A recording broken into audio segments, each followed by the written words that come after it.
Well, it's a proud day for all of us, a day to recall our freedom struggle and to remember those who fought for it as we celebrate 75 years of our independence. Prime Minister Narendra Modi leading the celebration set the people a series of goals for the next 25 years, underlining that he is the first Prime Minister born after independence to address the nation from Red Fort. He invoked Mahatma Gandhi and Jawaharlal Nehru, India's first Prime Minister. Let's listen in to the Prime Minister's 5 goals for the next 25 years, the challenges he sees on the way and the message he had for the country. तो पहला प्राण अब देश बड़े संकल्प लेकर के ही चलेगा। बहुत बड़े संकल्प लेकर के चलना होगा और वो बड़ा संकल्प है विकसित भारत। अब उससे कुछ कम नहीं होना चाहिए। बड़ा संकल्प। दूसरा प्राण है किसी भी कोने में हमारे मन के भीतर, हमारे आदतों के भीतर गुलामी का एक भी अंश अगर भी अभी भी है तो उसको किसी भी हालत में बचने नहीं देना। अब 100%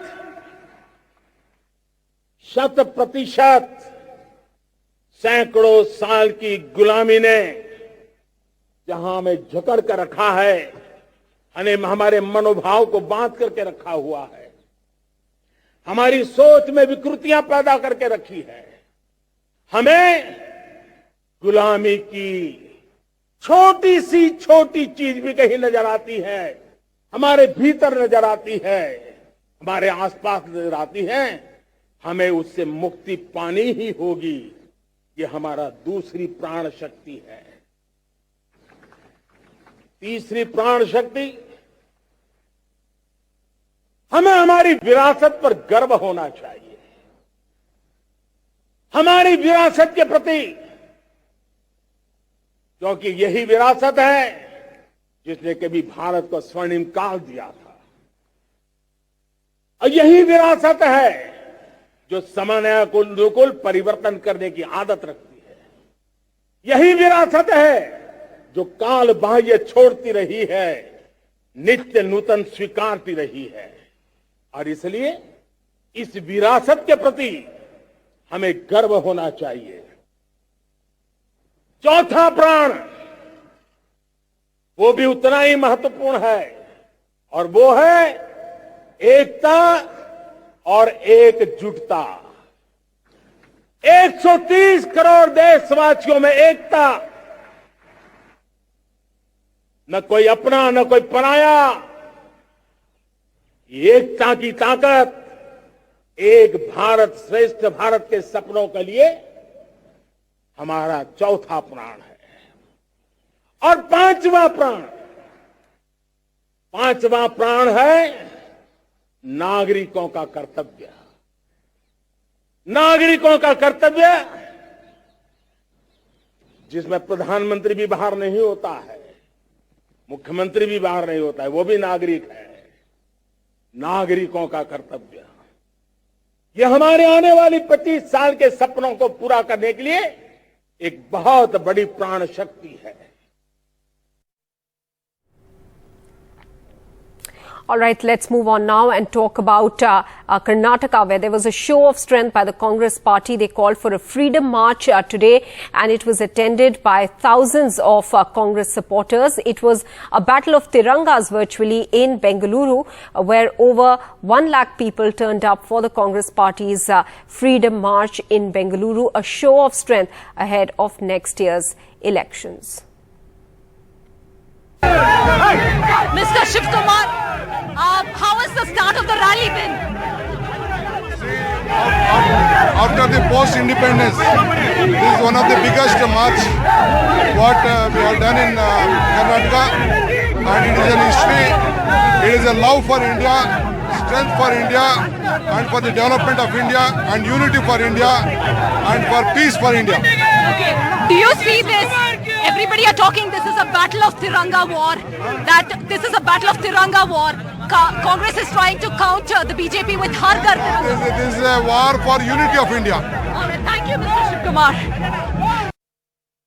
And on India's 75th Independence Day, the country has gifted its neighbour Sri Lanka a Dornier aircraft. The Indian High Commission in Colombo said that it will add to the security of Sri Lanka, the maritime security, and is of relevance to India and Sri Lanka and a step to meet its requirements for maritime safety and security. Significantly, it's a day ahead of the Chinese surveillance ship docking in Sri Lanka tomorrow.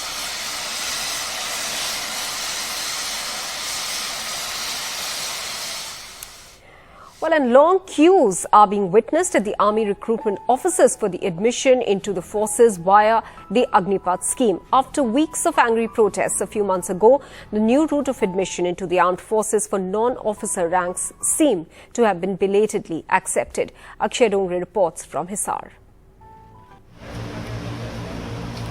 Thousands of young men and women are lining up at army recruitment offices across the country with the dream to be part of the Indian Army under the Agnipath scheme. The recruitment drive begins before sunrise. After a brief document verification, those who aspire to be soldiers start a 1.6 kilometer run. The rules are clear: cover 1.6 kilometer in 5 minutes 45 seconds or be eliminated. There is no compromise on physical standards.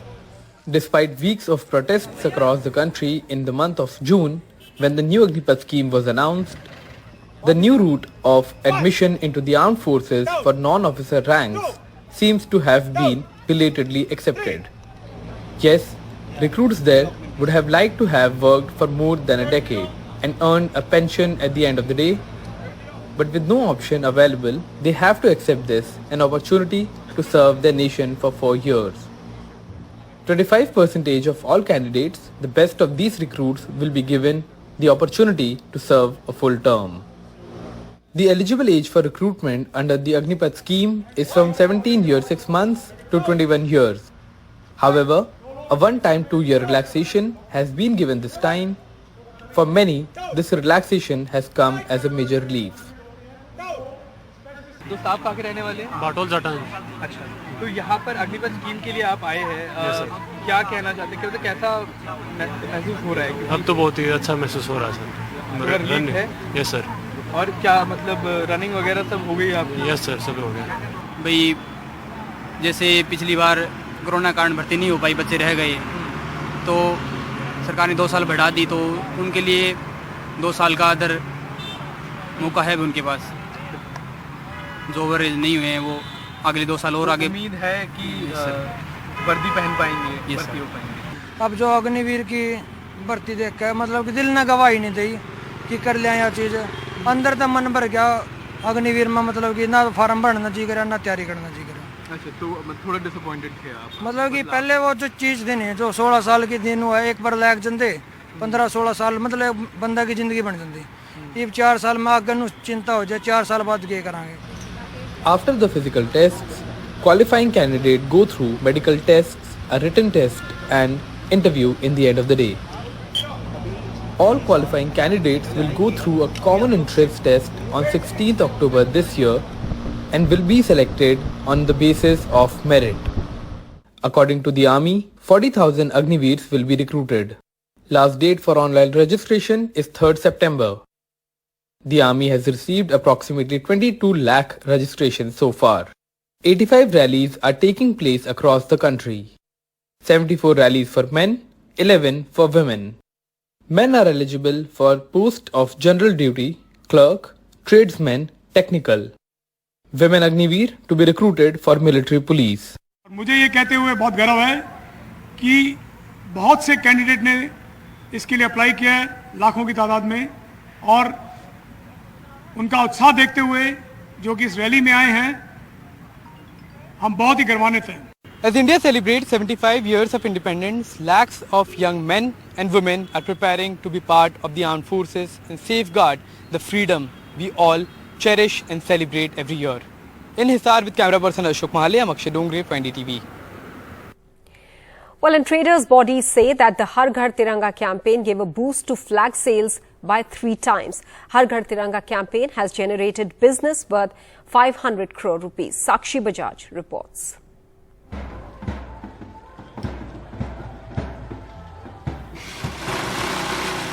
As India celebrates 75 years of independence, the demand for the tricolour has touched a record high, with flag makers and traders witnessing a surge in sales like never before. तो समझे कितने साल से झंडे सिल रहे हैं आप? हो गए हमें 10-12 साल सीते हुए। तो रोज कितने झंडे सिलते हैं? 1000-1500 करीब। अच्छा। India Post has sold over 1 crore national flags with the Har Ghar Tiranga campaign, touching almost every citizen of the country. And according to the Confederation of All India Traders, the Har Ghar Tiranga campaign has generated business to the tune of 500 crores and over 30 crore flags have been sold across the country. With the Har Ghar Tiranga campaign boosting flag sales by at least 3 times, this is a fresh ray of hope for the artisans that couldn't do any work at all due to the pandemic for over 2 years now. इस बार अच्छा हो गया, जब से तो lockdown ही था, 2 साल से तो लॉकडाउन ही रहा है। इस बार आया है काम। इस बार काम आया जी। With Saurabh Shukla, Sakshi Bajaj for NDTV. Terrorists hurled a grenade in Chadura area of Budgam district. One civilian identified as Karan Kumar Singh has been injured in another attack. Terrorists lobbed a grenade near the police control room in Srinagar. One policeman has been injured. There have been a series of attacks in the last 3 days in Kashmir. 2 policemen were killed in 2 separate attacks on Sunday. Nazir Masoodi is now joining us with more details. Nazir, what is the security apparatus saying about these grenade attacks and what is the condition of those who were injured today? Well, there have been 2 grenade attacks, one in Chadura area in Budgam district where one civilian has been injured. According to police, civilian has been shifted to hospital where his condition is stated to be stable. And there was another, within minutes, there was another grenade attack outside police control room in Srinagar where one policeman has been injured. The area has been cordoned off, search operation has been launched. And there has been series of attacks on encounters in last few days. 2 policemen have been killed in 2 attacks, one grenade attack in Kulgam, second, firing incident in Nauhata, Srinagar, where one policeman was killed. And another policeman was also injured a day before in Srinagar in a grenade attack. And there have been series of incidents even on a day when today Lieutenant Governor Manoj Sinha talked about that police security forces have launched a final assault on militancy to dismantle militants in the network across Jammu and Kashmir, and within 1 year militancy will be over. So on one hand there are official claims, on the other hand we see series of attacks and incidents, and today on 15th August when security was on all-time high alert, there have been 2 grenade attacks in Budgam and Srinagar. Nazir, many thanks for joining us with those details. Nazir, giving us details of the 2 grenade attacks that have taken place, one in Budgam and the other in Srinagar, in which a civilian and a policeman have been injured.